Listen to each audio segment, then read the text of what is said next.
Welcome, everybody.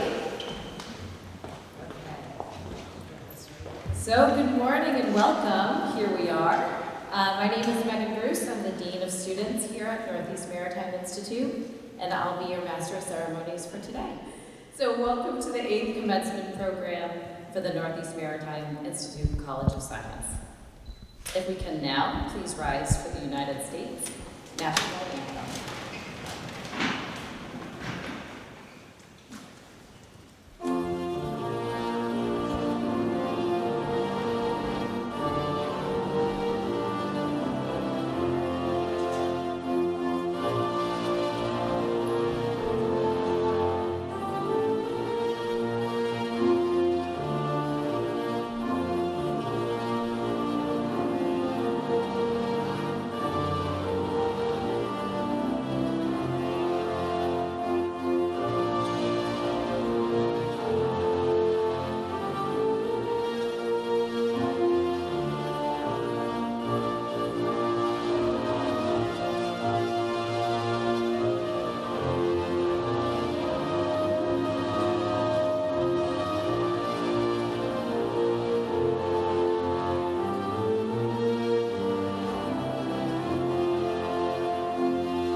Ladies and gentlemen, it's my distinct privilege to introduce to you our Honorable President, Eric DeWicki, for our welcome address.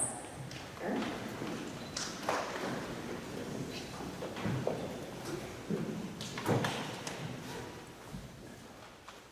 Well, good morning.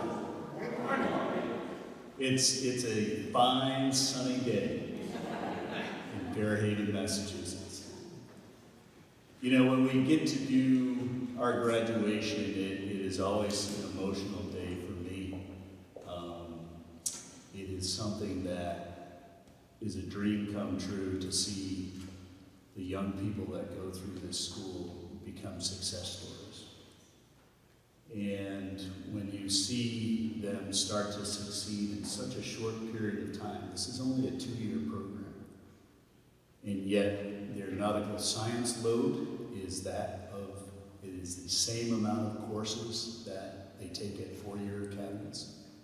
They don't have the same general education load as they do at the 4-year schools, but the nautical science courses are the same exact load. And so this is not an easy program.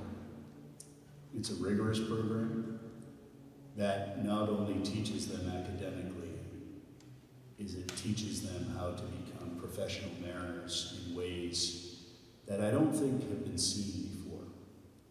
And so when I look out at this sea of gold ties, I'm always amazed by the process. When we talk about who we are as Northeast Mariners, we talk about some standards that is based on honesty, integrity, and hard work. But at the end of the day, we really value the concept of ethics. Ethics is everything. And this one means a lot to me, so I actually wrote it down. I usually don't write down my speeches.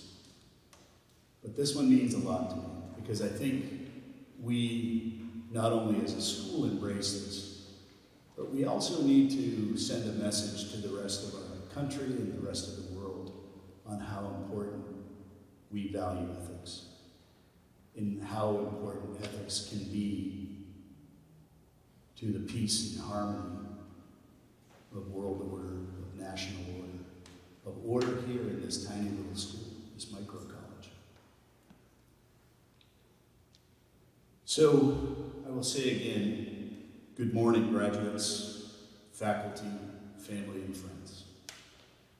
It is my distinct honor and privilege to stand before you today as we celebrate this momentous occasion, the graduation of the remarkable individuals who have dedicated themselves to the pursuit of maritime excellence. Today, we recognize your hard work, your perseverance, and your unwavering commitment to becoming the best in our noble profession. Our noble profession. Congratulations to you, graduates. You have earned your place in the great tradition of professional mariners who have come before you, as we just talked about. You're one of 52 graduates. It's no longer insignificant when you think you have 52 professional mariners who have done the same thing that you have, working in this industry across the nation. As we gather to mark this important milestone, I want to speak to you about something that transcends skill, knowledge, and experience. It's something that is at the very core of who we are as professional mariners and human beings. Again, that is ethics.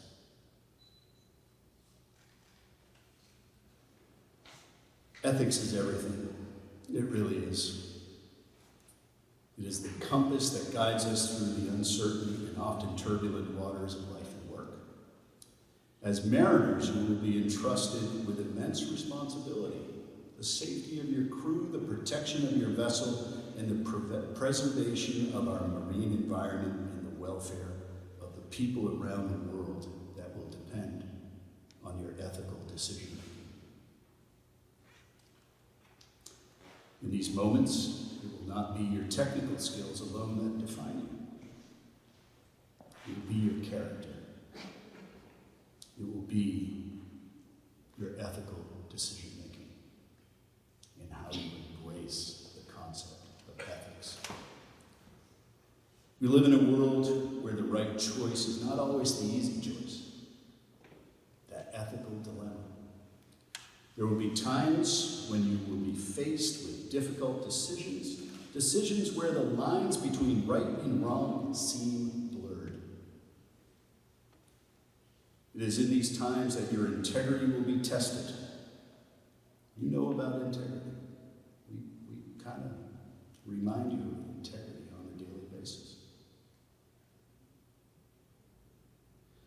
In these times that you must remember that being a professional mariner is not just what you do, but how you do it. To illustrate this, let me share a few cases in our history that demonstrate the profound importance of ethical decision-making in our professional career. There was the case of the Erica, an oil spill off the coast of France that broke apart in the Bay of Biscay.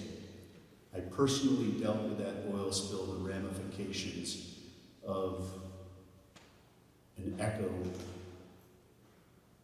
They called him terrorist, that came to the International Maritime Organization to basically cry for help. The north of France lost all of its businesses, all of its fisheries, and this poor man lost his lifestyle. He lost his business, he lost his boat, he could not feed his family because of the breakup of the Erica. I came to his relief after he acted ill-behaved and we could have thrown him in jail. I embraced him and I said, we need to hear your story because I knew something was wrong. Once the investigations revealed that the vessel was in poor condition with several critical structural weaknesses that were known but ignored by the parties involved, the company and individuals responsible chose profit over safety and environmental protection.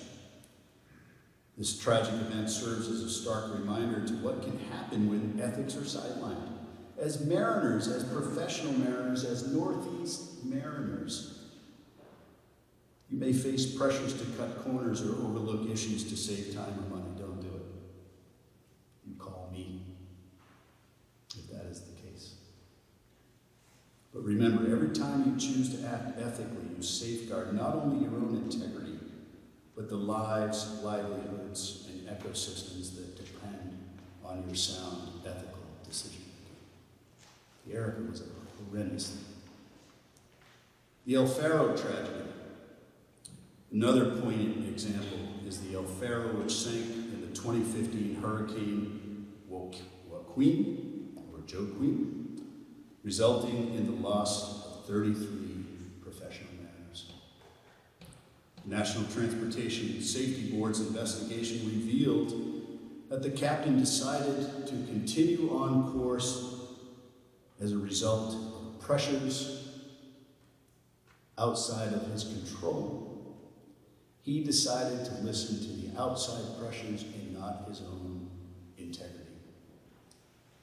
The pressures from outside forced him to lose the vessel, the cargo, and 32 shipmates.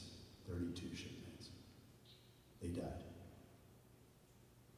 This tragedy underscores the importance of listening to your team, respecting their insights, and above all, putting safety first, safety of life at sea first, security first, and environmental protection first, even when it means altering plans or facing difficult results.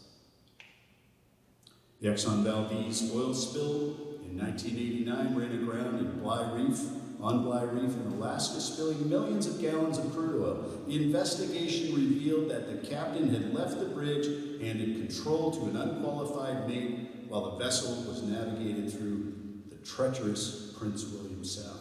This decision, combined with the crew's fatigue, the lack of proper communication, led to one of the most catastrophic environmental events in history. It resulted in OPA 90, the Ocean Pollution Act of 1990, which Norm Lemley was the author of. Lemley Hall trained there. This case highlights the critical importance of competence, responsibility, and adhering to procedures, no matter how routine they may seem. These examples are not just stories, they are powerful lessons that remind us that our decisions, big and small, have consequences that extend far beyond ourselves. It's not about us. It's not about us. As you embark on your professional maritime journeys, I urge you to remember these lessons not as a warning, but as guiding principles. The one thing I can tell you is I know you will do right. As my mother would say, because we raised you right. We raised you right. In that 2-year period, we got to participate in your professional upbringing. Every time you step aboard a vessel, you can carry with you not only your own reputation, but the reputation of the maritime profession as a whole in those 47 graduates before you, in those thousands of graduates after you that we expect to go through this program. Our industry is built on trust. Trust between crew, trust between companies and their clients, between professional mariners and the public and the agencies that serve the public. We traditionally don't do a good job of communicating with each other. We have to start. This industry has to start trusting each other and communicating with each other and losing the blame game and start to work together to solve problems. And I expect the 5 of you and the rest of you to participate in solving these problems. That trust is earned and maintained through your ethical decision-making, through choosing what is right over what is expedient or self-serving. Do we train you to be self-serving? Hell no. We serve others. And that's the pride of an NMI graduate. So what does it mean to be ethical as a mariner? It means adhering to high standards of conduct, even when no one else is watching. It means being truthful in your actions and words, even when it may seem easier to conceal the truth. The truth shall set you free. Always, always, always maintain the truth. Remember the concept of embracing mistakes. You make a mistake, I promptly admit it. It's okay to make mistakes. You must admit it promptly so we can learn from those mistakes. It means taking responsibility for your action, admitting those mistakes, and learning from them, because integrity is not about being perfect. It's about being honest and accountable. Ethical decision-making is also about courage. The courage to speak up when something isn't right. The courage to stand firm in your values, and the courage to lead by example, even in the face of adversity. You'll find that true leadership is not conferred by rank or title. You ever hear of a guy say, "Don't call me sir. Don't call me President DeWicki. Just call me Eric"? I value the human relationship more than anybody understands. Titles are great, but that ethical relationship between two shipmates is even greater. When we see each other as part of the system that protects our oceans, that's where value is, not in those kind of stodgy traditions, right? As you embark on your professional journeys, I urge you to remember the lessons you've learned here, not just the technical knowledge and skills, which, again, you're outstanding. In all the feedback we get, we are told you're the best ship drivers out there. We've got letters to prove it. Remember that your actions, no matter how small they may seem, have the power to make a difference. You have the power to shape the future of the maritime industry and to set a standard of excellence for those who follow in your wake. You truly do. 52 graduates as of today in this micro college, from this micro college. You're leaving a wake of positivity and ethical decision-making. Today you join the ranks of professional mariners who have sailed the world's oceans with honesty, integrity, and work ethic that is incomparable. An unwavering commitment to do what is right. It is a tradition of which you should be immensely proud. But remember this. Tradition is upheld not by the uniform you wear, but by the choices you make. Although that uniform is important. As you move forward, may your ethical compass always point true northeast.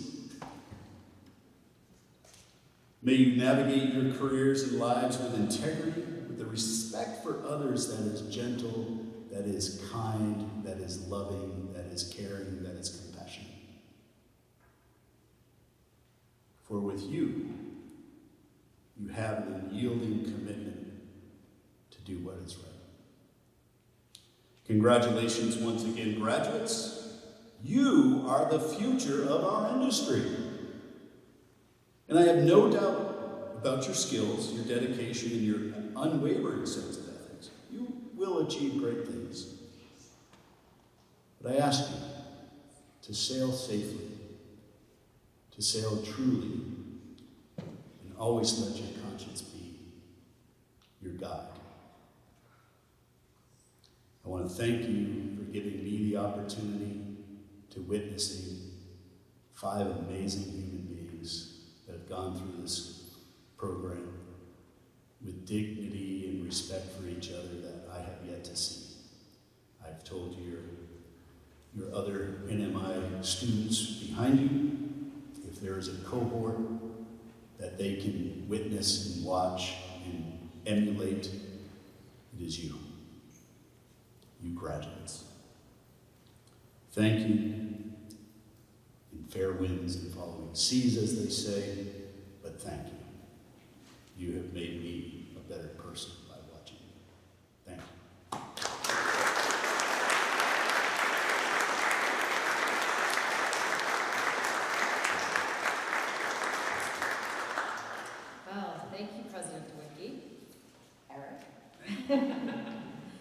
Now I would like to welcome Mrs. Bello, our wonderful Director of Student Services, to present the Stoles of Gratitude.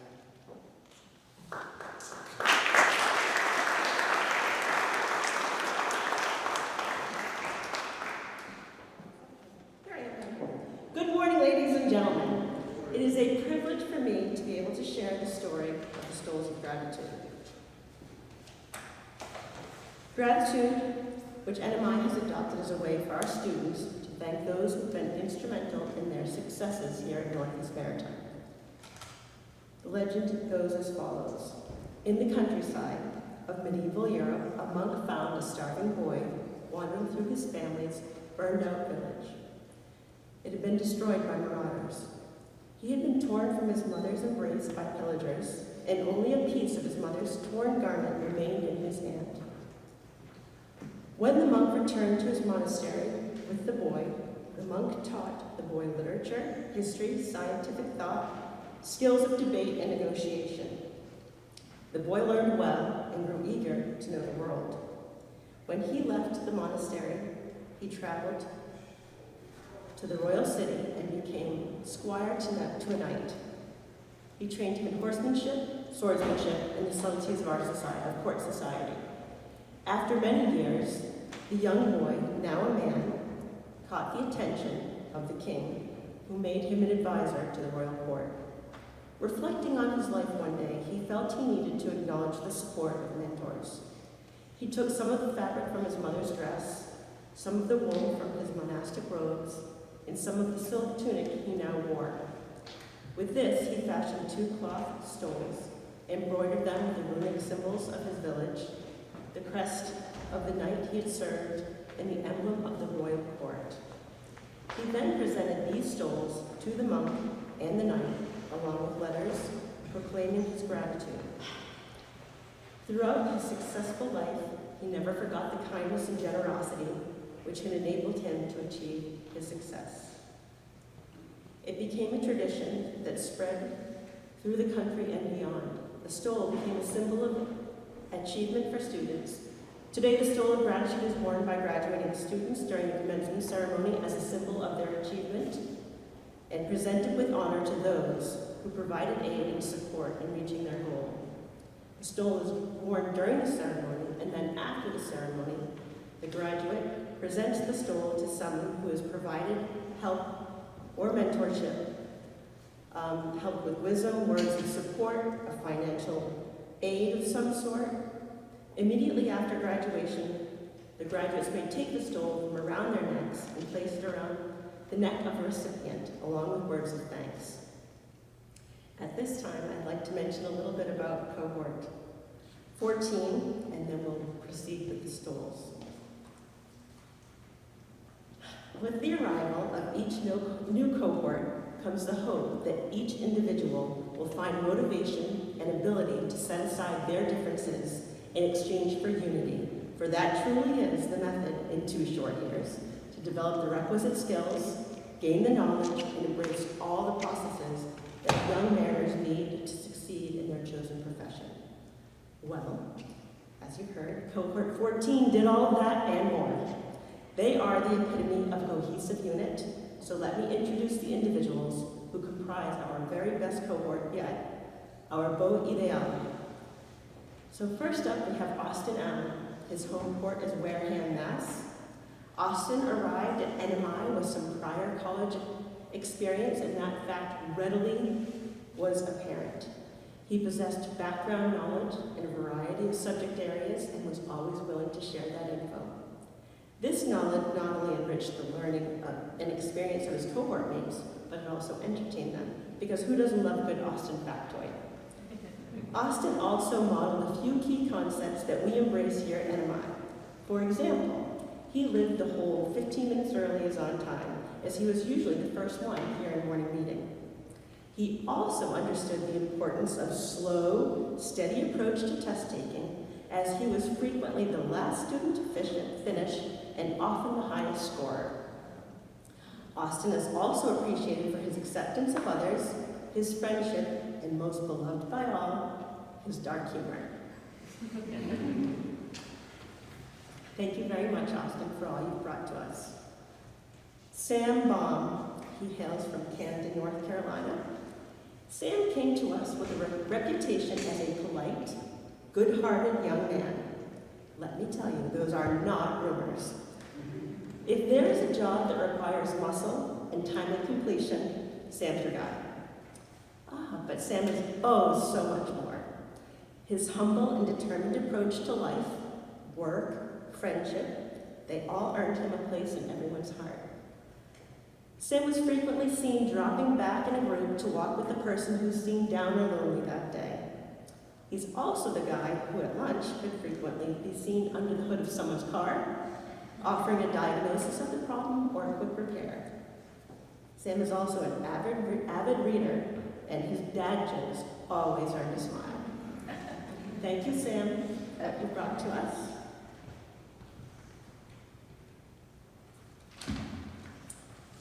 John Flanagan III, from Newport, New York. Upon his arrival at NMI, John displayed remarkable communication and organizational skills. Those skills, although highly prized, are rarely seen in new students, so John's ability to model those characteristics allowed others to develop them. This independent, driven young man continued to grow and develop with each passing semester, but his desire to achieve never prevented him from being a supportive, caring shipmate. His open-mindedness permitted two very important things to evolve. Shipmates viewed him as approachable and sought him out for guidance. And he undertook assignments and internships with a positive attitude, which in turn gave him the freedom to grow in unexpected ways. Thank you very much, John.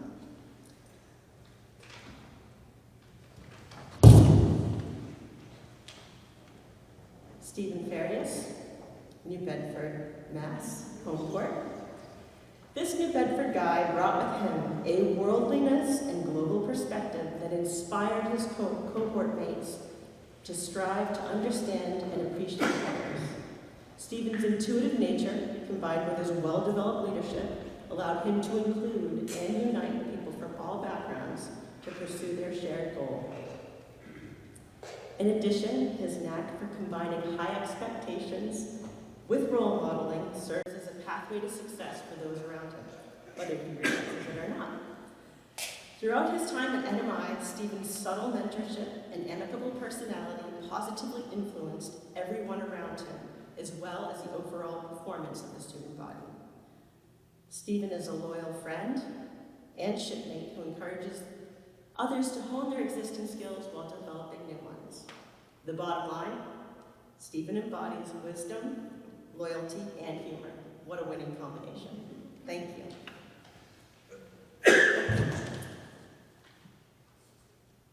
James Thayer Lawrence from Beaufort, North Carolina. JT arrived at NMI fit as a fiddle and ready to learn. He had previously intentionally eschewed old, read not so great, habits to clear the way for success here. As a Southerner with Northern roots, he seems to have melded the best qualities of each region. He is mannerly, respectful, and hardworking. He also possesses a thirst for knowledge and personal improvement, which is evident in his interesting array of reading selections. While all those are truly great qualities, perhaps JT's best qualities appear in the form of leadership, patience, and generosity. JT was frequently tapped by his shipmates to help review a math formula or an especially particularly complex concept from class, and JT always answered those tutoring calls. He also conferred weekly with Miss Cindy, our fitness instructor, to develop and prepare demanding fitness classes, which he delivered to the whole student body each week. Despite some occasional grumbling about the intensity of the workout, his devotion to others, combined with a great sense of humor, allowed it to be successful and fun. Thank you very much, JT. At this particular juncture, we will bestow the stoles.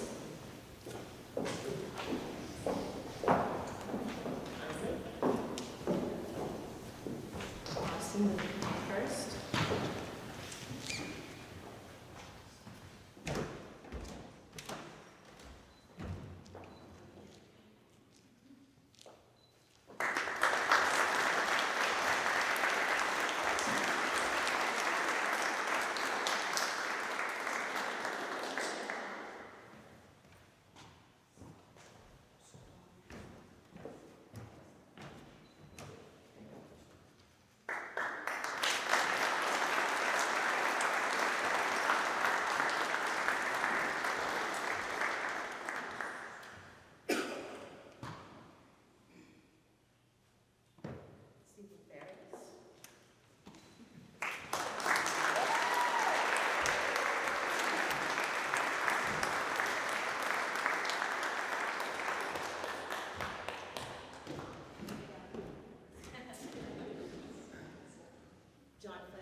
Lovely. Congratulations. Thank you, Mrs. Mello. Next, I have the privilege to introduce Dr. Angela DeWicki, Chief Academic Officer of Northeast Maritime Institute, who will present the Lovely List Award. Angela?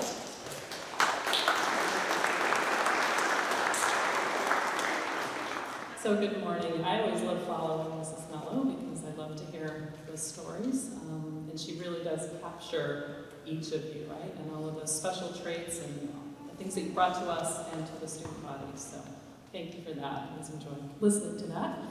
I have the honor of presenting the Captain Norman W. Lemley List Awards today. Students who demonstrate superior academic performance are named to the Lemley List at the end of each semester.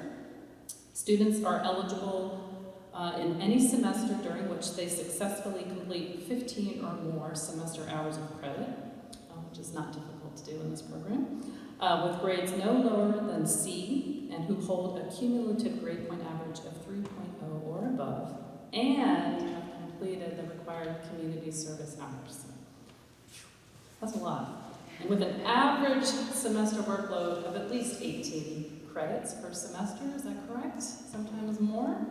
It is definitely a challenge and not an easy thing to obtain.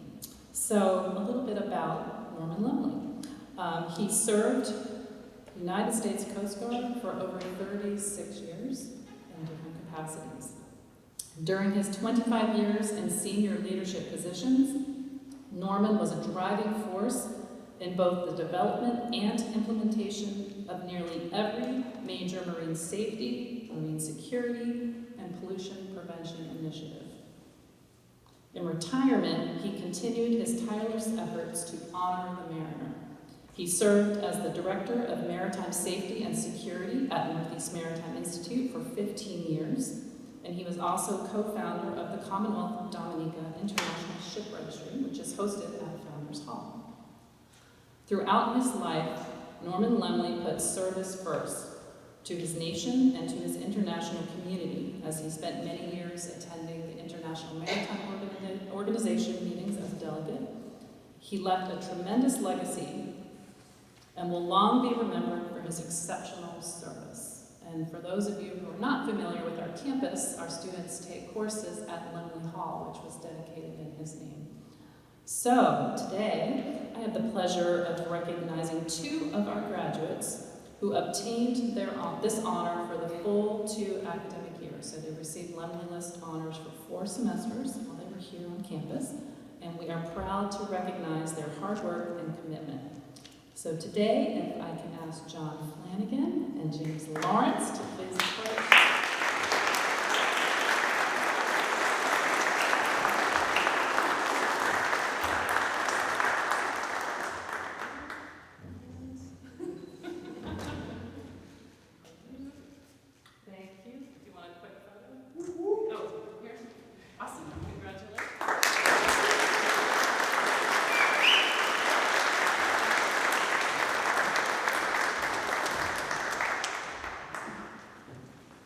Congratulations, John and JT.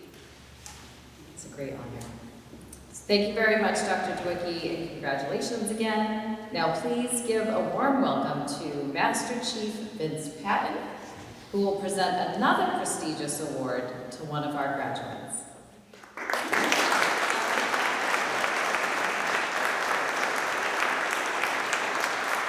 Good morning.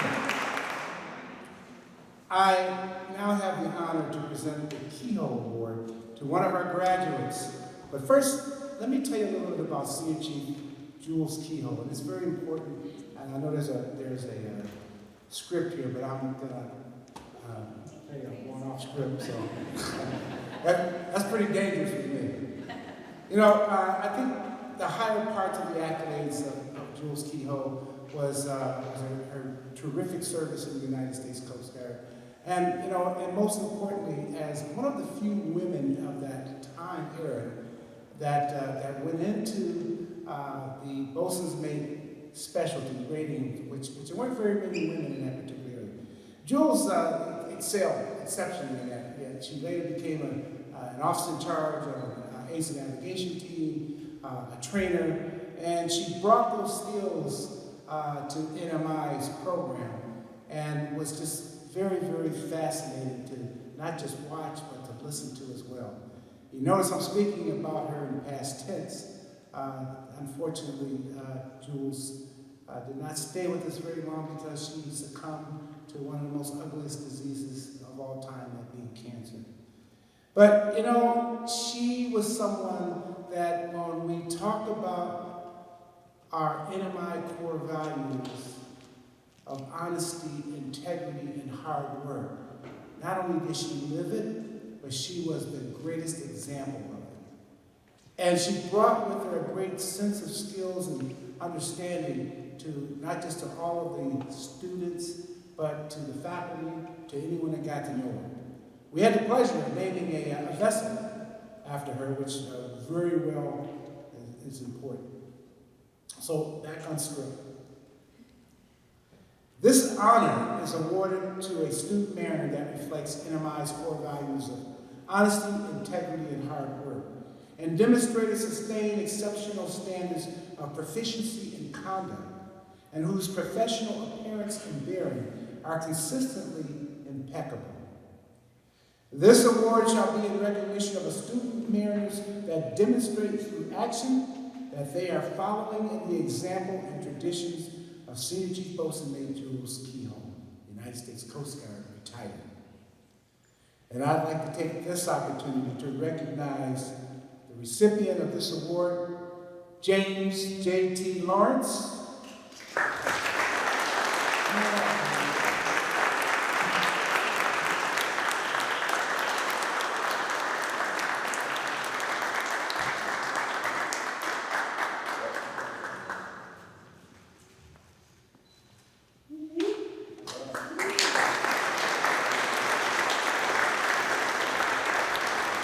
Congratulations again, JT. And I would also like to add, I'm off script again, that, you know, every one of the students in one shape, form, or another all represented a piece of that award. And I would say that JT, you accepted that award sort of in behalf of the rest of your fellow classmates because every one of you had a piece of that action. So congratulations.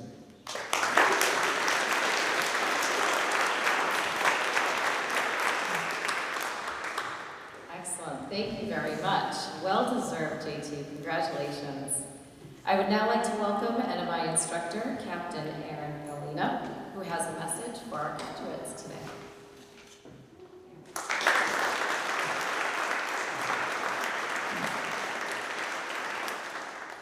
When cohort 15 arrived at NMI, they barely had time to learn where the bow and stern were before they were packed into the school van and driven up to Gloucester. There, they stepped aboard Fairhaven and were thrown headfirst into handling what must have seemed an unfathomable web of lines. Working together was the only option, and they did. They achieved the honor of being the first Fritha crew to successfully finish the Gloucester schooner race before time was called. And this pattern continued in activities, classes, on and off campus adventures. From the start, you learn to rely on each other, work together, and grow together. The bonds that you formed here are the true bonds of shipmates. When you go to sea for months at a time and have no choice but to interact with the same small group each day, interesting relationships develop. You aren't always happy together, but in the end, you learn to count on each other's strengths and shoulder up each other's weaknesses. In your 4 semesters here, there was no doubt that these bonds formed. You came to us individuals, from different backgrounds and different experiences. Whether you were fresh out of high school, had been out and working for a few years, or finding a new path after years of service, it didn't matter. You came to know each other and rely on each other and support each other. This will serve you well in life. On paper, you'll leave here with a degree in nautical science, a knowledge of navigation and seamanship, a continuation of the maritime traditions that many people assume relegated to the pages of history. For you, they are real, they are important, and they will factor into your life long after you leave the classroom. But this is only a part of what you've gained here. In addition to this technical knowledge, there is another piece. As already mentioned, we have 3 tenets of success here at MI: honesty, integrity, and hard work. If you're here in front of me, there's no question in my mind that you all know how to do the last one. You've shown it time and again in class and on your internships, and if you keep up that hard work, you'll always have a job in this industry. Honesty. If you're honest, especially when you mess up, you'll be able to earn trust and respect. With honesty and hard work, there is very little that you won't be able to accomplish. And integrity. Doing what you say you will do, even when no one is looking, and especially when the choice isn't easy. You'll always be faced with shortcuts, easy ways out. At times, these may even result in success. When every card falls in your favor, you may get to wipe the nervous sweat off your brow and chalk up a near miss. More often, they result in losses, damages, spills, injuries, even lives. So, maintain your integrity. People will follow your example. The maritime industry is small, and your reputation will precede you. Make it a good one. This graduation is also a little different than most traditional college commencements. When you walk out of this room, you will be a graduate of NMI. That part is true. And like most schools, you'll be able to put that on your resume, hang the diploma on the wall, and be proud of your accomplishment. But that is only one part of it. You are not only a college graduate, you are also a merchant marine officer. And in that, you've gone from a student to a peer in 2 short years. Your license is substantial. Just by having it, you can find yourself in positions where people will look to you for advice and assistance. But don't forget what you've been told again and again. This is a license to learn. I was in your position once. 23 years old, with a newly minted Coast Guard ticket in hand, running boats the length of the East Coast, and I was lucky all the cards fell in line. It took a few years and a few near misses for me to realize that there was a whole lot that I didn't know. But thankfully I did realize it before any of those near misses turned into losses. We've given you a lot of information and shared a lot of experiences, hoping that you can learn from our near misses rather than your own. But we're not done with you when you walk out those doors today. You are walking into this close-knit community of mariners, our community. So continue to ask us questions. Let us know if you need a meal or a bed when you're passing through. You may have started here as students, but now you're shipmates.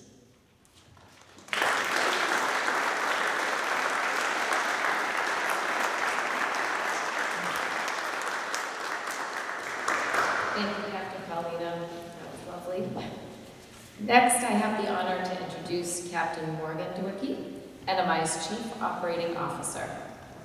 Morgan? Good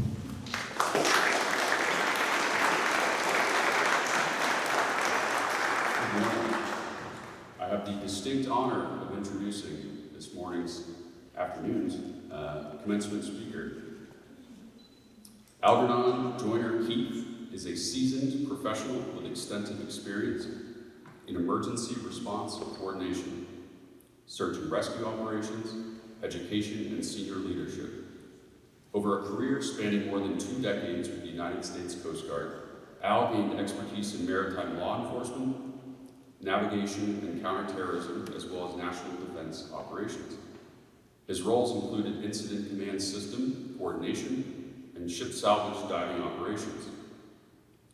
Al served as a senior maritime science instructor for the Coast Guard JROTC program in Camden County, North Carolina from 2010 to 2021, where he created the strongest program in the country teaching maritime science education and leadership development.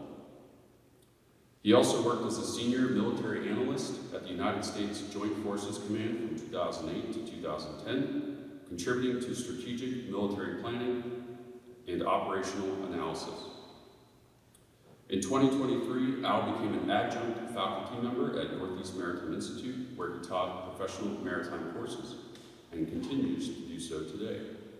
He's highly respected for his commitment to teaching mariners and the development of high levels of understanding and competence. Al also holds a master's in education from the University of North Carolina, specializing in literacy studies and instructional technology, and a bachelor's degree in history with a minor in mathematics, from San Diego State University. He is also certified as a Level 2 Incident Commander by the National Forest Service and holds various teaching licenses across multiple states. His professional skills encompass team building, financial management, and strategic planning, making him a valuable asset in both education and operational leadership settings. Now, I have to brag on Al Keith a little bit, because there are several of you sitting in this audience today who are here as a result of Al's work. So I think we owe it to him a level of gratitude for what he's done, and also for the depth of care and hard work he brought to the Coast Guard JROTC program in Camden County, North Carolina, which served as a model for what is now a national JROTC program. So without further ado, a huge round of applause for Al Keith. Thank you.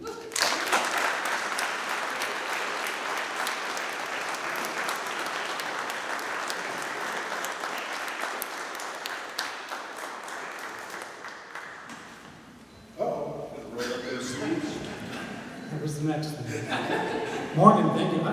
I'm trying to look for the guy you just described. I think I saw him in the building about 30 minutes ago. Well, the longer the bio, the older you are, so that's humbling. Thank you. So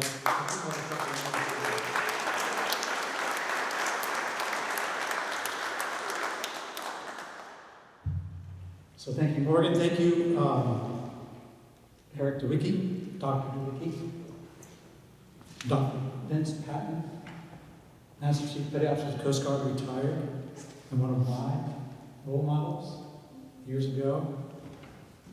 Distinguished members of the board, distinguished faculty,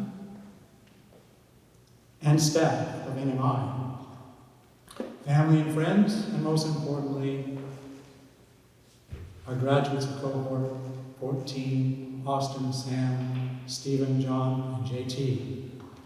Got that right. Awesome. This really is about you guys. I'm about to step in front of this, and hopefully you guys can hear me, because I am more of a teacher than a lecturer. Okay, so with apologies, I'm going to be a little more informal classroom. So can everybody hear me still? Yeah. Good. I feel a little comfortable out here. I'm still shaking. So I do have my cue cards. Forgive me if I have to look down every once in a while. I'm going to keep myself on a message here. So I said greetings and welcome to this impactful day. Right? An impactful day. Thank you for allowing me to be your commencement speaker. And to the class, you have lots to be proud of. You have years of work, not just the 2 years you spent here. Right? You've been building this your entire lives. Everybody here knows that. You know that. That's why I say this is an impactful day. So lots to be proud of.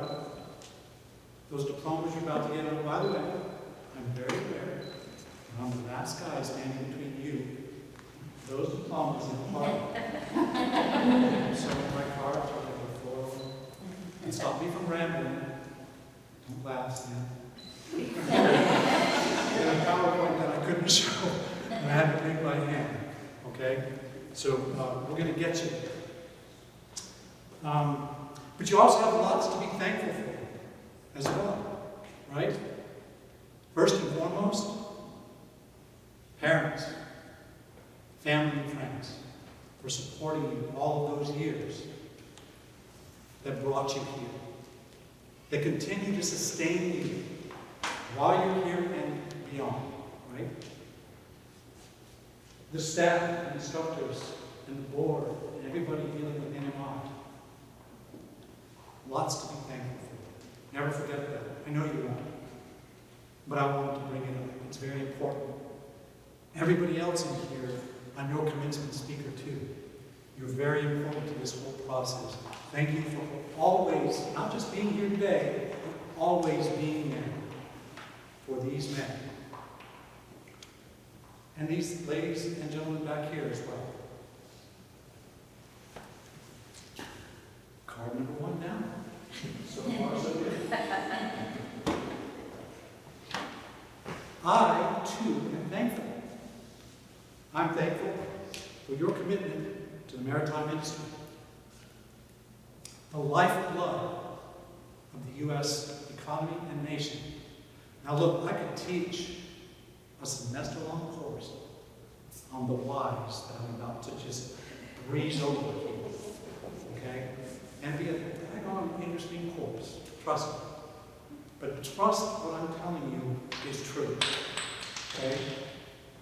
If you want to know some of the facts, we can talk afterwards, but I won't bore you with all of those right now. Just know that a government must provide its citizens with an ability to maintain an adequate standard of living. That's a government's requirement if it wants to remain a government. If it doesn't do that, it doesn't matter how powerful the military is that it might have at its disposal. That government, that military, will eventually collapse if the government cannot provide its citizenry with a standard of living, with security.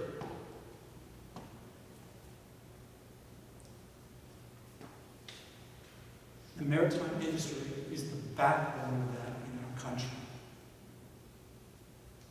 I could dazzle you with all of the numbers about how much of our economy comes in and out of ports daily. But you already know that. You've heard that from these guys up here and everybody you've dealt with in this industry.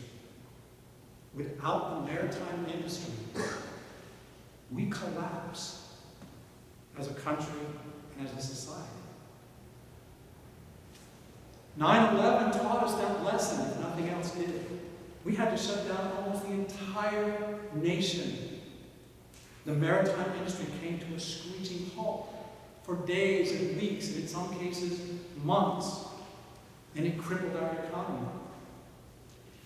Fortunately, we had professionals like you, like people in the military, the Coast Guard, and so on and so forth, that got our nation back running again in pretty short order under the circumstances. Given all the security concerns that they had to deal with to get things going. But the most important part of that was the industry you decided to go into, the maritime industry. Upon that industry is our strength and our prosperity. That's how important you are in the profession that you have chosen. So thank you for choosing to be a part of America's lifeblood. Truly, from the bottom of my heart. 2 cards down. For those of you counting, I know no one's counting because what I'm saying is so great. I heard it last time. All right, so my mission today is to help you to celebrate this momentous occasion and to mark it with remarks that will be inspirational, useful, and hopefully memorable. And if I don't, I learned today, Lauren Murray, that if that fails, she's the one who suggested that I be your commencement speaker. Raise your hand. That's the one like that. Okay? So all complaints go there. I love her. She's great. So we'll see if I succeed, right? I'm going to try to do it as briefly as possible. So like there are lots of topics on leadership I mean, Morgan read a list of somebody's, most of them, but all of those things, all of those experiences, I'm going to think about, what can I give you in a couple of minutes that are going to be those three things and be, worth anything to you. And you have been taught so many things. You've been given such a great foundation from your family, from your schooling before you got to NMI, and certainly by NMI. So I just had to pick one. And so I picked one, and it's called, well, before I say that, apologies to Sam, who had me as a teacher for at least 3 years. It was all 4 years? All 4 years at the JROTC, and then up here, so you've probably heard some of this before, Sam. I tried to dress it up and repackage it, make it a little sexier.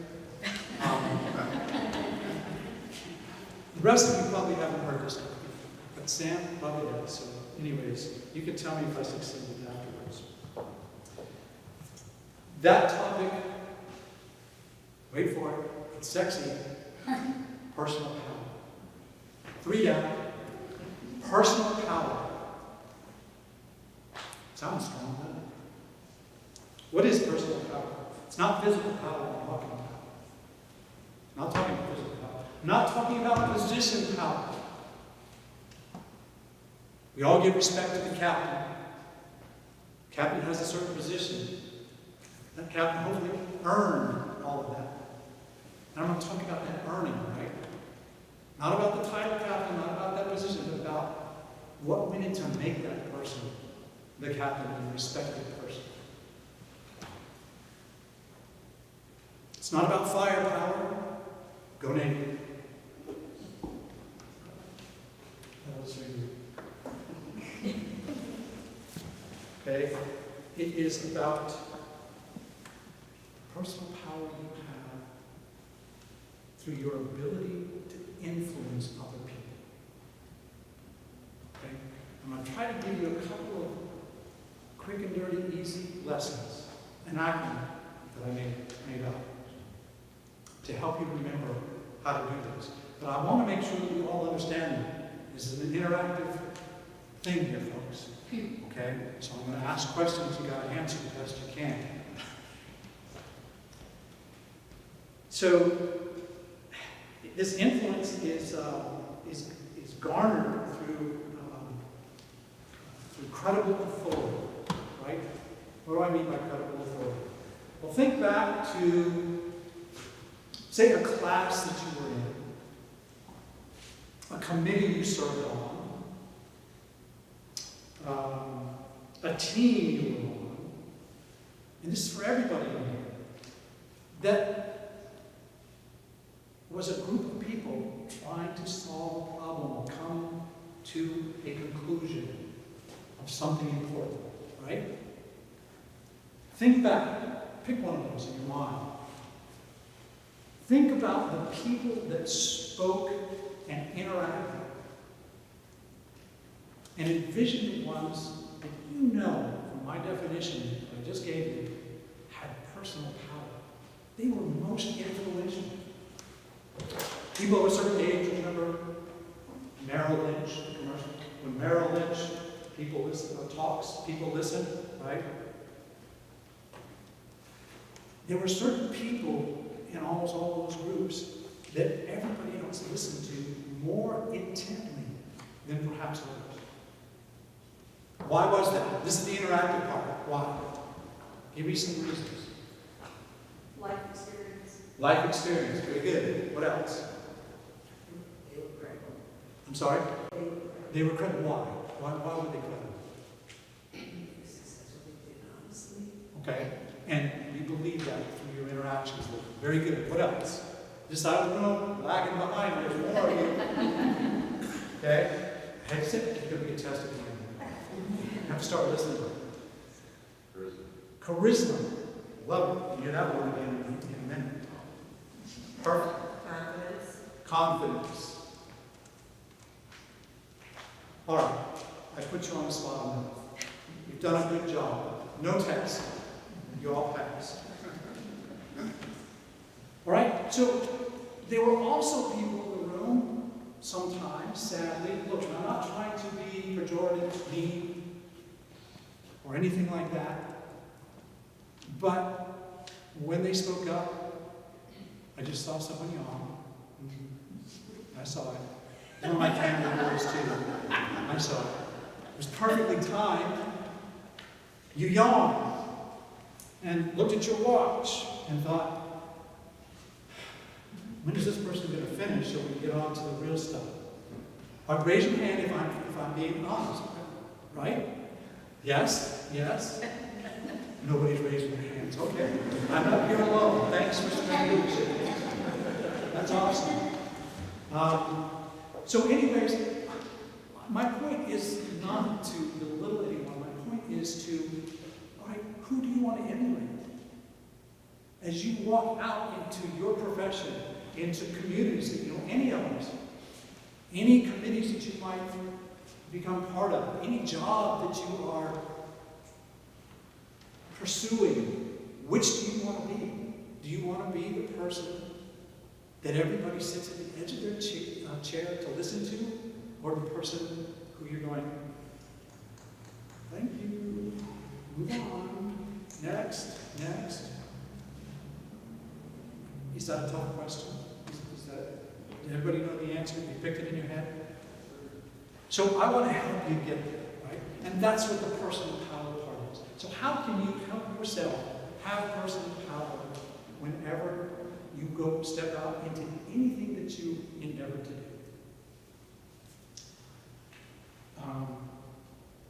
And that was number 4, the last one. And now we're to the PowerPoint that you can't see.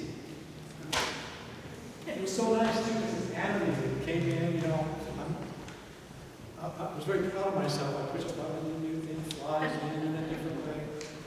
Okay, you just have to take my word for it. All right, so an acronym I want you to remember. ACCLAIM. ACCLAIM. Choose to be a person of acclaim. Okay? I'm going to follow the letters of that acronym. The A stands for your anchor. You're going to anchor yourself in your core values. You guys know what your core values are. You certainly know what your lives core values are. You got a coin today that has it emblazoned on you. But beyond those 3 things, honesty, integrity, work hard work, right? For the Coast Guard, it was honor, respect, devotion, and duty, very similar. Every service has it. But those branch off into others, right? And you've had lots of time by now to think about what those core values are to you. I'm not going to tell you what your core values need to be. You need to pick them. And then you need to anchor yourself to those core values. They are your Northeast Star. Okay? Whenever you're in doubt about anything, about what you're doing, because we all, I don't care how much experience you have, how much respect you have, we all get confronted from time to time with situations that make us question, which road am I going to take? And I urge you to go back to your core values and say, what do those say to me? That's what I mean by anchor. You want to develop them carefully. Carefully consider the core values. Anchor yourself to those core values with integrity. What do I mean by that? Anchor yourself to those core values with integrity. Anyone? Don't veer from them. Always be true to those core values. Your core values don't work today, but they're going to take a break tomorrow. And then I'll bring them back the next day. Integrity means always and forever. Great song. Always and forever. Your core values are going to be your Northeast Star. That's your A, right? C, your first C, character. Be a person of character and surround yourself with people of sound character who have diverse backgrounds and viewpoints. You don't want a bunch of yes people all around you all the time. Okay? You want to hear other viewpoints. People can have differences of opinion and completely different viewpoints, but still be people of character. Agreed? Yes, right? We can disagree completely, but you know I'm a person of character, I know you're a person of character, and I respect you on that level. You respect me on that level. We are known by the people, the company we keep. That's an old saying, it's true. That does say something about you. The second C, who said it for me before? Charisma. There it is. Charisma. Endeavor to be a charismatic, positive, influential, to be all of those things through persuasion, not coercion. Why is that distinction important? Through persuasion and not coercion. Anyone? What's more difficult? It is true. Have any of you ever been the victim of coercion? Somebody coerced you to do something, to say something, to believe something.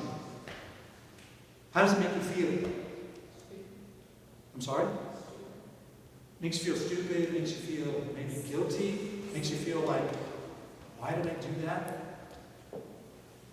You didn't come away with a good feeling, right? You didn't own that. If you were coerced to do something, do you own it? No, you don't. So persuasion, you want to be, what did I say? Charismatic, positive, and influential through persuasion. That's the hard work. You want to persuade people to do the right thing, to believe what you're saying. That's a whole lot more powerful than it is to coerce people. Persuasion is permanent, by the way. When you persuade a person, you change their mind going forward. When you coerce a person, you persuade them for the amount of time that they're in your presence. As soon as you're gone, it's like, oh my God, I'm glad that guy's gone. Now I can go back to being me. A, C, C, right? L, listen. Develop and practice active listening skills. Take notes. If you are going to persuade somebody to do the right thing, you have to come prepared. Do your homework. Think back to those examples of the people that you felt were powerful in those scenarios I talked about at the beginning of the talk, right? They probably gave an air of being very prepared. They had their facts. They did their research. It was scientific. It wasn't on Facebook. Okay? Twitter. Pick your poison. Do your homework. And take notes. Remember, you're not just preparing to make your remarks. That's the easy part. Listening actively to other people and what they're presenting, taking notes about it. That's important too, because they may be persuading you, and that's legit.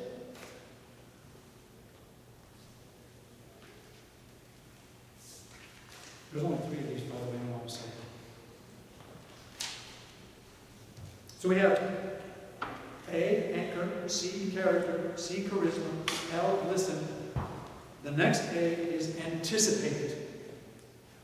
Anticipate tasks and challenges. Be prepared to do your homework. Anticipate tasks. Don't wait to be asked to do them. You're professionals now. Yes, there's still a learning curve. You're going to be new to your boat, new to whatever. We're always learning. We're lifelong students. Pursue that actively and assertively, and then anticipate the next step. My mother drove her crazy when we finally got dishwashers. Finally got dishwashers that weren't me. That shows you how old I am. I didn't have to when I was born. Okay? But the dishwasher gets filled at the end of the night. You wash the dishes, and the next day, you come down, you say, I got to get a glass of milk. What do? You go to the dishwasher, you pull the clean glass out, and you go get yourself a glass of milk, and you stick the dirty glass in the sink. What's wrong with that scenario? Don't wait for your moms to tell you. What is wrong with that scenario? You put it back and say, what should you have done? Well, wash it, but before that, I mean, empty the dishwasher, Mom had to tell us again. Oh my gosh. Empty the dishwasher. How dare you walk up there, pull this thing out, pull one glass out, and leave the rest of them sitting there for me to put away? I should have anticipated that task, yeah? That's a simple homespun example, but you know what I'm talking about. Don't wait to have to be told everything. You know what to do, and if you don't know what to do, but you know something has to be done, go find out what it is. Okay? Anticipate. So we're down to two more. Intentional. Be intentional and decisive in your actions.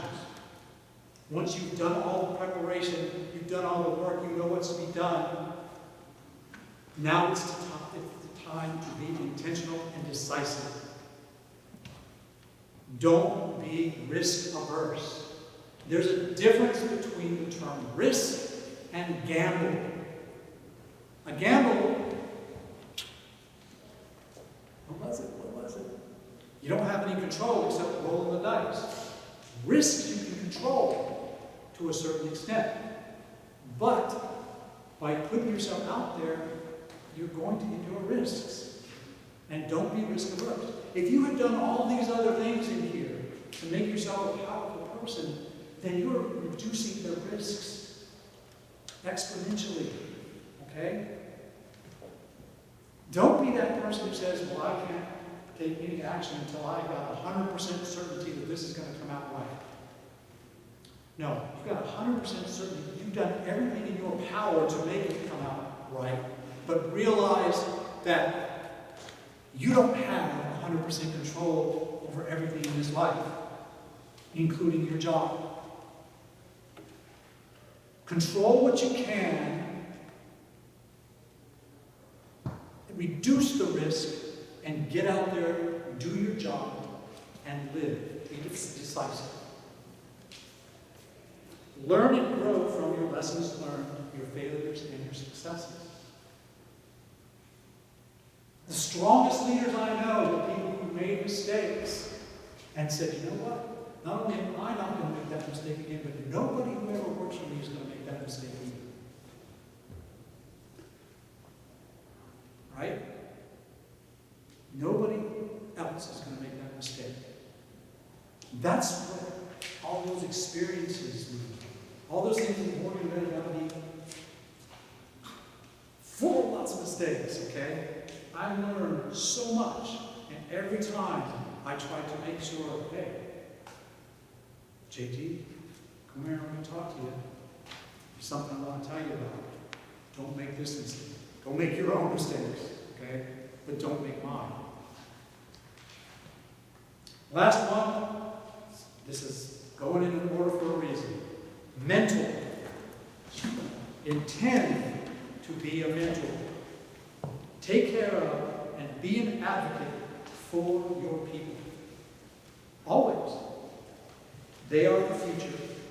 They are the key to your success in the now, and they are the key to success for all of us in the future.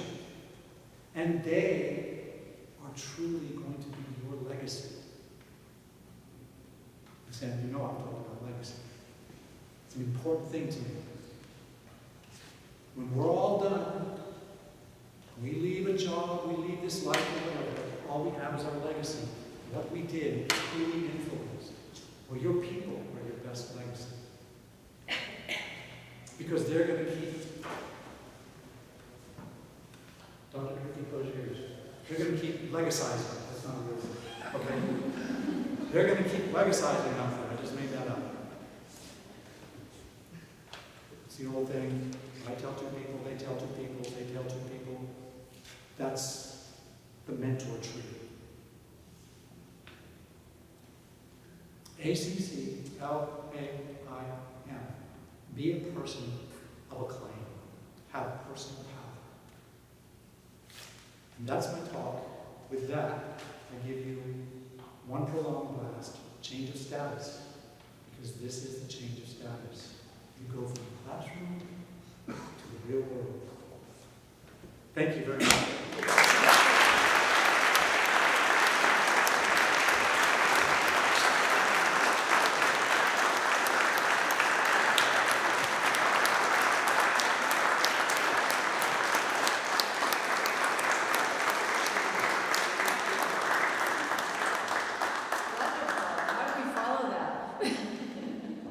Okay, well now we've arrived to a very exciting part of our day. I'd like to introduce Itemized Chairman of the Board of Trustees, Vince Patton, for the conferring of degrees. Please.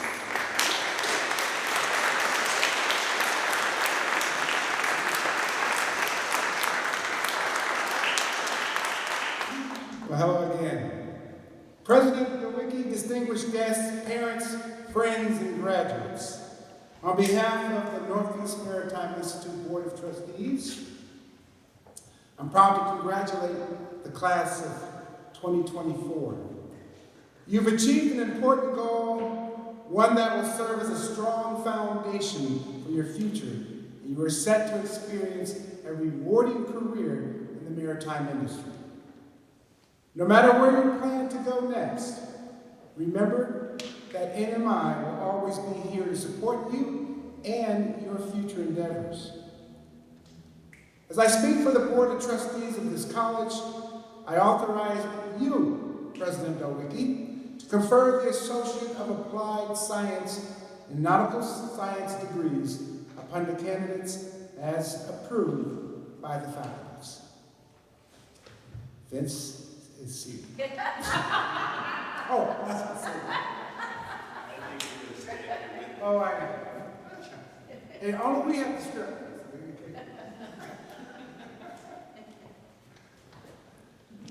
Ladies and gentlemen, we are gathered here today to celebrate the achievements, hard work, and dedication of our graduates. I always wanted to do that.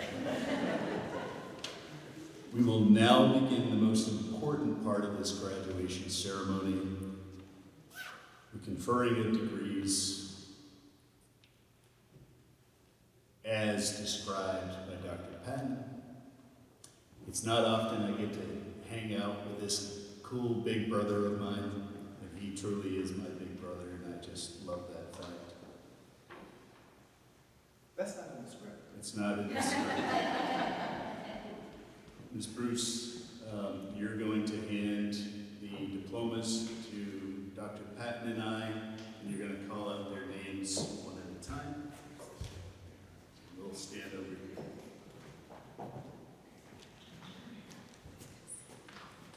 Okay, we will begin with Austin Matthew Allen.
And next is John Franklin Flanagan.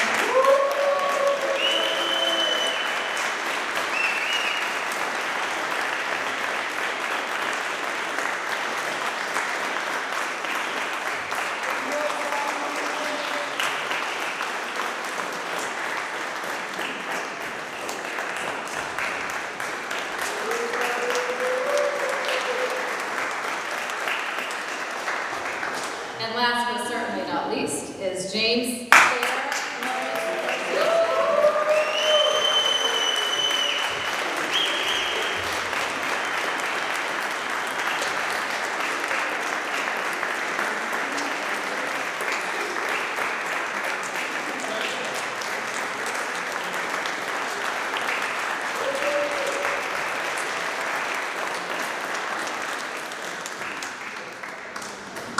And I believe before we move on, there might be one more that somebody might have.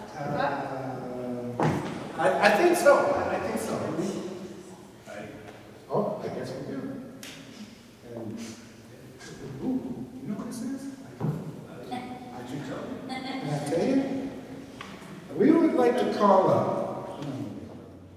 We would like to call, something we don't do very, very often is to bestow an honorary diploma to an exceptional individual. And we truly have done this a few times before. We've had some very exceptional people among our boards. As a matter of fact, we have Captain Bill, where are you? Oh, behind there. One such individual. But this afternoon, we have someone else who we want to present to us. Well, not many know this story, but the school was birthed out of a couple of things. A love of industry, a family legacy, truly a family legacy. When I think about my grandfather, my father, and my brothers, and my mother's family, who ran half of the whaling fleet out of New Bedford. This building was built by part of our family legacy. But this program was built out of gratitude. In a gratitude to an industry that really not only helped our family, but I got to witness so many people that have thrived as a result of this industry. From the Coast Guard to the Merchant Marine to the Navy, this is just seagoing careers that just create good people. And what most people don't know is I got really sick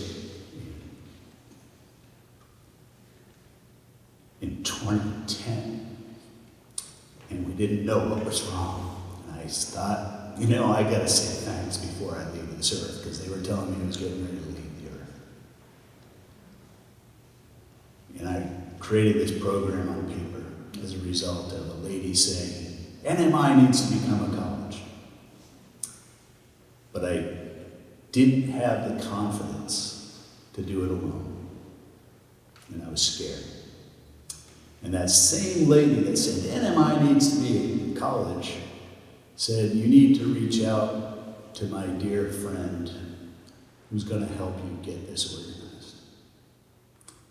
And when you meet those unsung heroes in life, those people that are the doers in the background and they get you in shape, they kick you in the rear end with love and compassion and kindness and niceness and sweetness.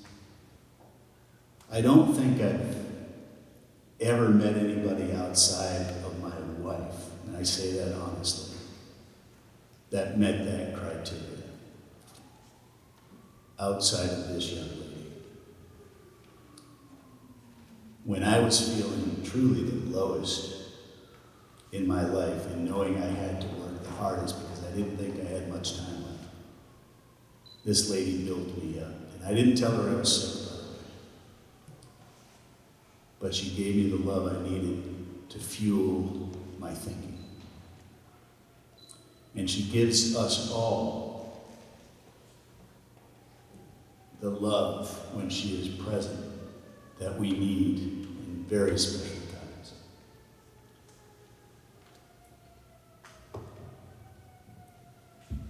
This honorary degree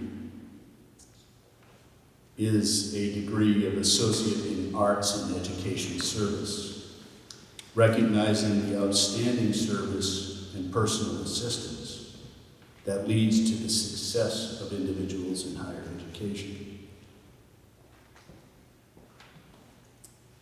It's an honorary degree that is actually a degree from Northeast Maritime Institute College of Maritime Science by the authority of the Board of Trustees and upon the recommendation of the faculty that hereby confers upon this degree to Wendy Weinstein.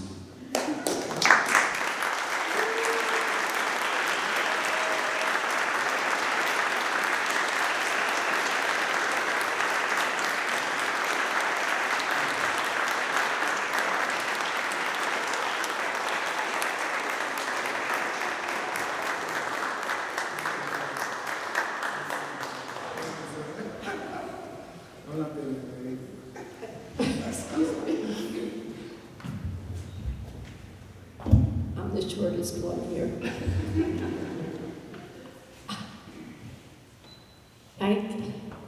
I don't think I've ever been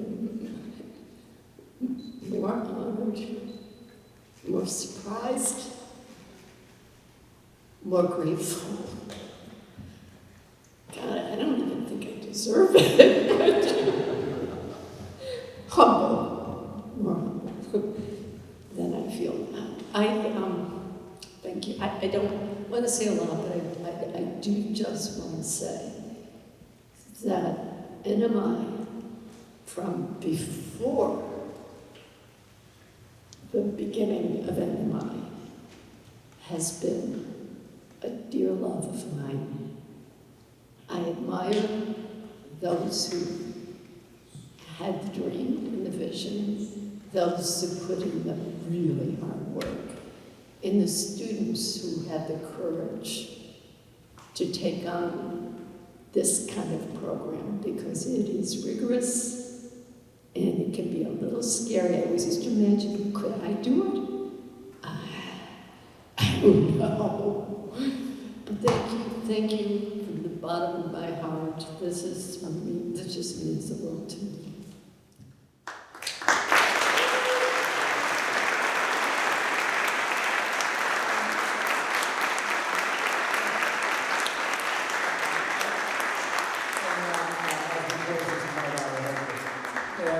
The other important piece to this is that Wendy has been, as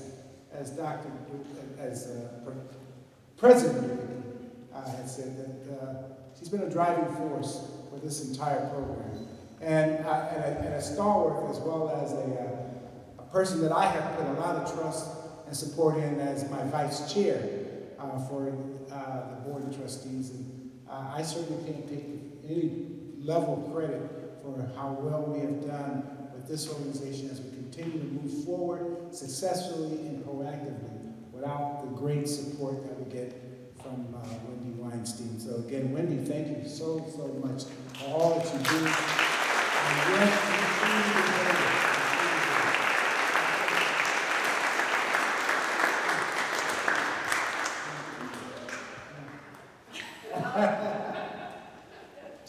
Come on, that too.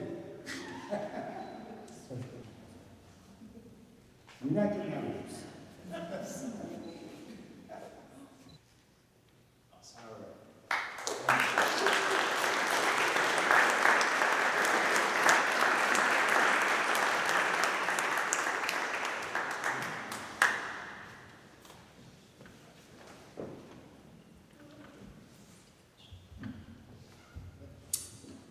At this time, I would like to ask all of the graduates to stand. In my best radio announcer voice, ladies and gentlemen, the Northeast Maritime Institute College of Maritime Science, Class of 2024.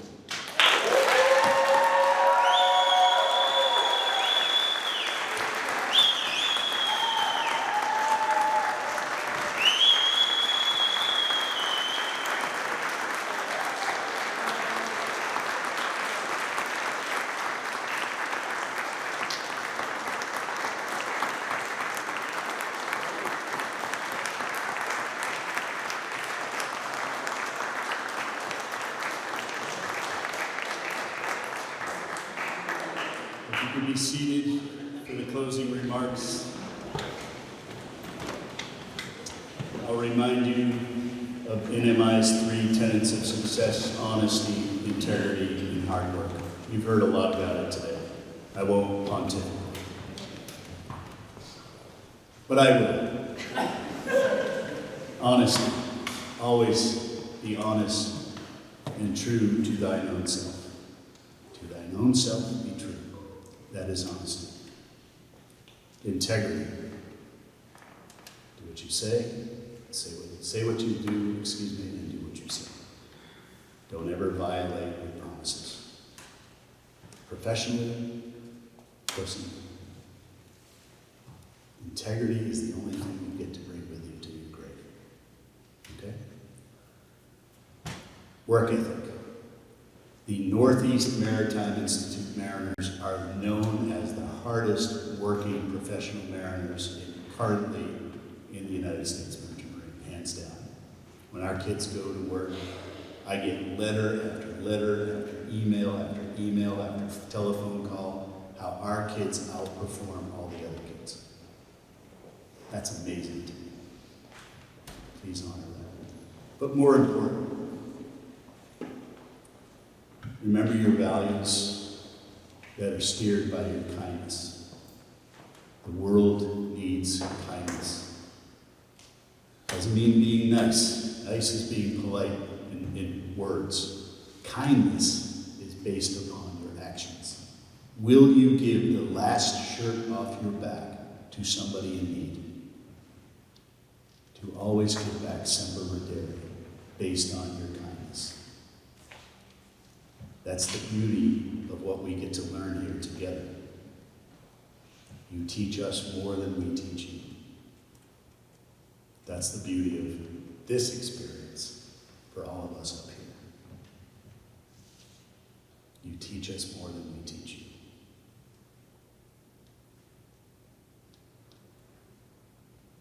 Go on and do good things as you hear every morning, right? In morning meeting, right?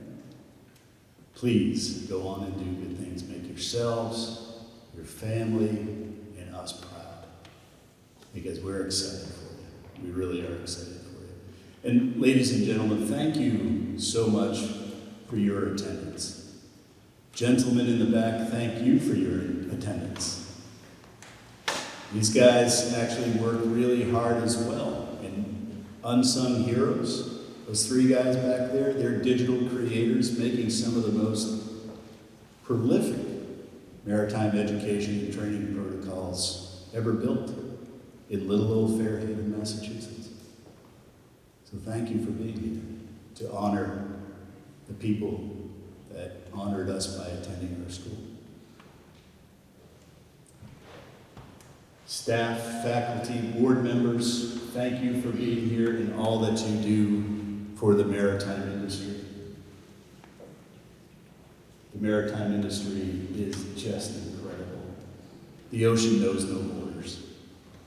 You can achieve anything. But I gotta tell you something, what I'm really excited about, this moment, selfishly, we got some goodies to eat right down the street. So if you all could join us at Brigantine Hall and congregate not only with your graduates, but the other students that are here to learn about their experience, strength, and hope. Because it is a pretty neat little school. It's the little school that does. And we're proud of that. So again, congratulations, and let's go eat.